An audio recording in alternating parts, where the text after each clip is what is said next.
from the first equation, I'll take the first equation 3x. I'll make x as a subject. So the equation is 3x plus y equal to 8. Okay. Now let's make y as a subject, which means I'll have to send 3x to the right hand side and it will subtract there. So my usual method, subtract 3x both the sides, you'll get y equal to 8 minus 3x. Here comes the next part. I will make a box. Okay. Which will give me the coordinates. I need at least 3 coordinates. Does it have to be y or can it be x as well? X as well. It's okay. You can take x as well. So here it is going to be x and then here it is y. But see, I have to choose the values of x carefully. For example, if I put x is equal to 0 here. So 8 minus 3 times 0, we will be left with y equal to 8. Right? If I choose x is equal to 1. Yeah. So 8 minus 3 times 1. 8 minus 3, y is 5. And if I choose x as 2, the answer would be 2. If you choose 2, it would be 2. 2, it is 2. So minus 3 times 3 is minus 9. 8 minus 9 is minus 1, right? So now from the first equation, we have made 3 coordinates. Let's say A, which is x comma y 0 comma 8.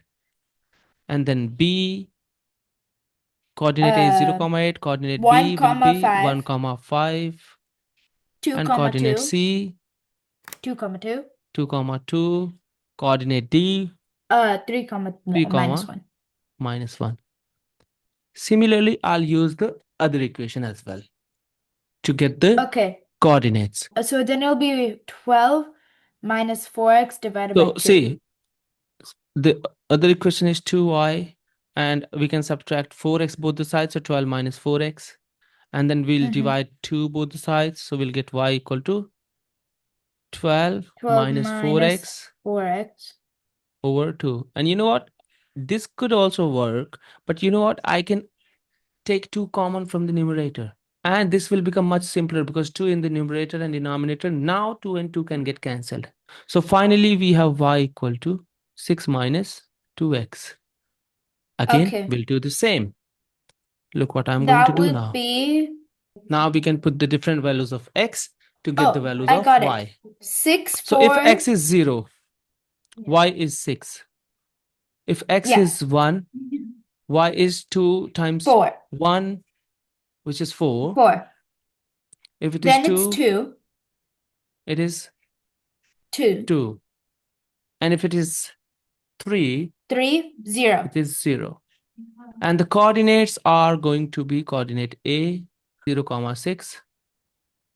Coordinate B, 1 comma 4. Coordinate C, 2 comma 2. 2 comma 2. Coordinate D, 3 comma 1. 3 comma 3 0. comma 0. Any coordinate which is same in both of them? 2 comma 2. I was If it is same in both of them, that will be the answer. But why they so? need us Why? to do the graph. Yeah, but we have to make because the graph. they'll intersect. Because they'll intersect. Exactly. That is called simultaneous solution. That means that solution is same for both the equations. That will be the solution of these equations. That is called simultaneous solution of simultaneous equations. So for the first equation, 0 comma 8, x is 0 and y is 8. It is going to be here on the x-axis. This is 0 comma 8, which is coordinate A. After that, B, 1 comma 5. X is 1, y is 5. So this is here. B, 1 comma 5. And then after that, C, which is 2 comma 2. So 2 comma 2. This is C. And then the D part, 3 comma minus 1, which is here. This is D, which is 3 comma minus 1. Now what I will do, I'll join them with a straight line. A linear equation always gives a straight line on the graph. Don't forget to make the arrow because this is a line which never ends. So I will plot the coordinates of the second equation with the red color and 0 comma 6, which is x is 0, y is 6. So 0 comma 6. This is B, which is 1 comma 4. Next is C, which is same for both of them. So C is here. C, 2 comma 2. And the next one is 3 comma 0 with 3 comma 0. I will join these coordinates. Coordinate where they will be intersecting each other. That will act as a simultaneous solution. But the 2 coordinate.